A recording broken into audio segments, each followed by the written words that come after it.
నూలులో శతాబ్దాల గౌరవం, పట్టు పరంపరకు ప్రతీక, సంప్రదాయానికి శాశ్వత చిరునామా సఖీ.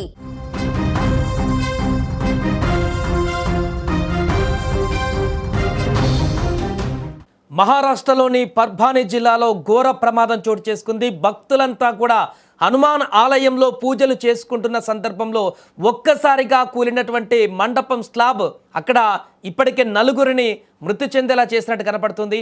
ఈ దురదృష్టకర ఘటనలో ఇప్పటికే నలుగురు చనిపోగా ఇంకా చాలామంది భక్తులు అక్కడ గాయపడ్డట్టుగా, తీవ్రంగా పరిస్థితి విషమంగా ఉన్నట్టుగా కూడా తెలుస్తుంది. మొత్తం 30 మందికి పైగానే భక్తులు ఈ యొక్క ఘటన జరిగినప్పుడు అక్కడ పూజలు చేస్తూ అదే మండపం కింద ఉన్నారు. శనివారం కావడం చేత ఉదయమే ఆలయానికి భక్తుల తాకిడి కూడా పెరిగింది. ఈ సమయంలోనే ఈ యొక్క ప్రమాదం జరగడం అనేది స్థానికంగా తీవ్ర విషాదాన్ని నింపింది. అక్కడ మనకు తెలుస్తున్న సమాచారం మేరకు పర్భాని జిల్లాలోని సేలు తాలూకా పరిధిలో గల రావల్గావ్ గ్రామంలో ఈ యొక్క పురాతన ఆలయం అనేది హనుమాన్ దేవాలయం ఉంది. శనివారం ఉదయం భక్తులు ఆలయ గర్భగుడి వెలుపల నిలబడి ప్రార్థనలు చేసుకుంటూ అక్కడ దేవునికి దండం పెట్టుకుంటూ అక్కడ నిలిచొని ప్రార్థిస్తున్నటువంటి సమయంలోనే ఉన్నట్టుండిగా ఒక్కసారిగా కాంక్రీట్ స్లాబు కుప్పకూలి వారి మీద పడింది. ప్రమాదంలో శిథిలాల కింద చిక్కుకొని రావల్గావ్కి చెందినటువంటి ఉత్తమరావు లహానే అనేటువంటి వృద్ధుడు అక్కడికక్కడే మరణించాడు. మిగతా ఇంకిద్దరు ముగ్గురు మరణించినట్టుగా తెలుస్తుంది. మిగిలిన 5గురు కూడా తీవ్ర గాయాలయ్యాయి. ప్రమాదం జరిగిన వెంటనే స్థానికులు గ్రామస్తులు ఘటనా స్థలానికి చేరుకొని శిథిలాల కింద చిక్కుకున్నటువంటి వారిని బయటికి తీశారు. మొత్తం 30 మంది భక్తులు శిథిలాల కింద ఉన్నట్లుగా అప్పుడు ఆ ఘటన జరిగినటువంటి సందర్భంలో అనుమానించారు. గాయపడిన వారిని వెంటనే చికిత్స నిమిత్తము జల్నాలోని జిల్లా ప్రభుత్వ ఆసుపత్రికి తరలించారు. ప్రస్తుతం వారిలో ఇద్దరి పరిస్థితి కూడా చాలా ఆందోళనకరంగా ఉన్నట్టు తెలుస్తోంది. ఘటనపైన సమాచారం అందుకున్నటువంటి వెంటనే పోలీసులు సంఘటనా స్థలానికి చేరుకొని పరిశీలించారు. ఆలయం చాలా పాతది కావడం, ఇటీవల వర్షాలు కురవడం అక్కడ బాగా, దాంతో కాంక్రీట్ బలహీనపడడం స్లాబ్ కూలిపోవడానికి ప్రాథమిక కారణం అయ్యుండవచ్చు అని భావిస్తున్నారు.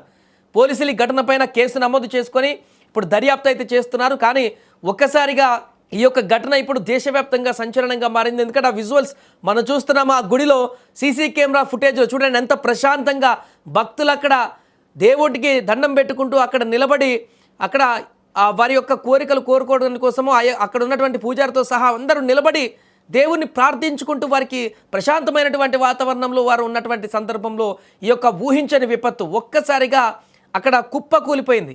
ఆ స్లాబ్ అంతా కూడా పైన ఉన్నటువంటి ఆ గుడి స్లాబ్ అంతా కూడా ఒక్కసారిగా వారి మీద పడింది. అక్కడ ఉన్నటువంటి కట్టెలను చూస్తే అక్కడ ఓల్డ్ బిల్డింగ్కి మరమ్మతులు చేసేటువంటి ప్రయత్నం చేస్తున్నారు. ఏంటనేది ఇంకా బయటికి రావాల్సి ఉంది. సో ఏదేమైనా కూడా ఈ ఉన్నట్టుండి జరిగినటువంటి దారుణమైనటువంటి ప్రమాదం అయితే ఒక్కసారికి ఇప్పుడు సంచలనంగా మారింది. అక్కడ అసలు ఎలా జరిగింది ఘటన, దానికి సంబంధించిన పూర్తి కారణాలు ఏంటి అన్నీ కూడా ఇది కూలిపోయిన తర్వాత దృశ్యాలు ఇప్పుడు మనం చూస్తున్నది.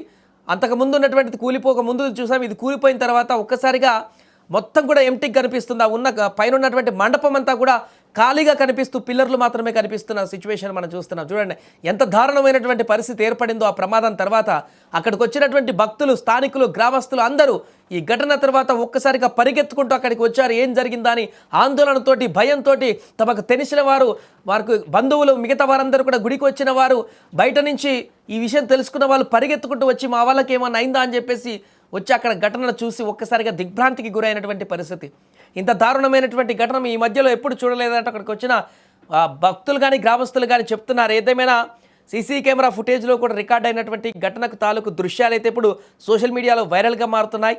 ఇంత దారుణమైనటువంటి ప్రమాదంలో మృతుల సంఖ్య ఇంకా పెరిగేటువంటి అవకాశం ఉందనేటువంటి దురదృష్టకరమైనటువంటి వార్త అయితే మనకు అందుతుంది. ప్రస్తుతానికి అక్కడ అందుతున్నటువంటి సమాచారం మేరకు ఇప్పటికీ ఒక 4-5 చనిపోయి ఉంటారనేటువంటి పరిస్థితి కూడా తెలుస్తుంది. అధికారికంగా ఇంకా ప్రకటించలేదు, కానీ 4-5 ఆల్రెడీ చనిపోయినట్టుగా తెలుస్తుంది.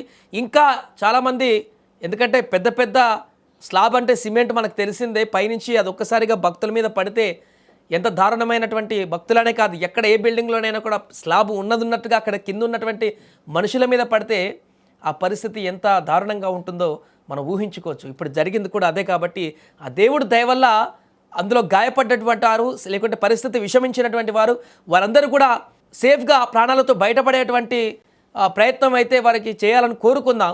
ప్రాణాలు కోల్పోయిన వారికి కూడా మరి ప్రభుత్వం కానీ అక్కడ జరిగినటువంటి సంఘటన ఎందుకు జరిగింది, ఎలా జరిగింది, దానికి బాధ్యులు ఎవరు అనేటువంటి విషయం కూడా ఇప్పుడు దర్యాప్తులో అయితే బయటకు వచ్చేటువంటి అవకాశం ఉంది. కానీ ప్రస్తుతం ఈ ఘటన రాష్ట్ర వ్యాప్తంగా, మహారాష్ట్ర వ్యాప్తంగా కూడా ఒక్కసారిగా తీవ్ర ఆందోళనకు గురి చేసేటువంటి పరిస్థితి ఇప్పుడు కొని తెచ్చింది. వెంటనే ప్రభుత్వం కూడా అప్రమత్తమైంది. ఘటన ఎలా జరిగింది ఏంటనేది కూడా ఇప్పుడు ఆరా తీస్తున్నట్టుగా తెలుస్తుంది. ఎన్నో బాధలుండి బయట ఎన్నో కష్టాలు ఉండి కాసేపు ఆ గుడిలోకి వెళ్ళి దేవుణ్ణి ప్రార్థించి కొంత ఆ ప్రశాంతమైనటువంటి వాతావరణంతో బయటికి వద్దామని చెప్పేసి అనుకున్నటువంటి భక్తులకి అక్కడ కూడా ఇలాంటి దారుణమైనటువంటి ప్రమాదాలు చోటు చేసుకుంటే ఇంకెక్కడికి వెళతామనేటువంటి ఆందోళన వ్యక్తమవుతుంది. కాబట్టి ఈ ఘటనను చాలా సీరియస్గా తీసుకొని ప్రభుత్వం ఇప్పుడు దర్యాప్తు చేసేటువంటి అవకాశం అయితే కనిపిస్తోంది.